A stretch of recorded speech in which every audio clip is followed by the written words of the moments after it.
దేవుడి దగ్గరికి వెళ్ళామంటే నాకు ఈ సమస్య ఉంది భగవంతుడా, నాకు ఈ కోరికలు తీర్చు అని మొక్కుకుంటూ ఉంటారు. ఇక్కడికి వచ్చిన భక్తులైనా సరే, మనమైనా సరే ఎవరైనా అదే మొక్కుకుంటూ అవును. ఉంటారు. కానీ మీరు యాజ్ ఏ గురువుగా ఇక్కడ వచ్చిన భక్తులు కావచ్చు, చూస్తున్న వీడియోలో చూస్తున్న వారు మన గురువు అనుగ్రహం పొందాలంటే ఏం కోరిక కోరుకొని ఇక్కడ రావాలి? అసలు మన మనసు ఎలా ఉండాలి? గురువు అనుగ్రహం పొందాలంటే ధర్మబద్ధమైన కోరికలు కోరుకోవచ్చు. ధర్మబద్ధమైన కోరికలు అనంటే ముందు నేను బాగుండాలని కాదు. నేను, నా పక్కన వాళ్ళు, నా ఊరు వాళ్ళు, నా బంధువులు, నా శత్రువులు కూడా బాగుండాలని కోరుకోవాలి. ఎప్పుడైతే నేను అనే స్వార్థంతో నువ్వు నమస్కారం చేసుకుంటావో అక్కడే నీ స్వార్థాన్ని నువ్వు చూపించుకుంటున్నట్టు.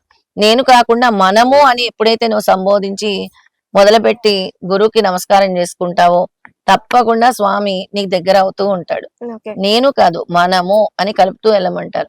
స్వామికి సామూహికాలు ఎక్కువ ఇష్టం. అందరినీ కలుపుకోవాలంటారు. కులమత భేదాలకు అతీతం స్వామి. స్వామికి కావాల్సింది ఏంటంటే ధర్మంగా ఉండటం, ఈర్ష్యాద్వేషాలు ఉండకూడదు, అహంకారం ఉండకూడదు. అలాగే నలుగురు చేరుతారు, ఆడవాళ్ళు నలుగురు చేరినప్పుడు ఏమవుతుంది, వాళ్ళ సమస్యలు ఇక్కడే చెప్పుకుంటూ ఉంటారు. ఒకరు ఆ. ఒకటి ఒకరు పడదు. అవును. అలా అంటే అలా పడదు. అలా కాదు, అందరూ ఒక కుటుంబంలాగా, అక్కా చెల్లెల్లాగా, అన్నాదమ్ముల్లా కలిసిపోవాలి.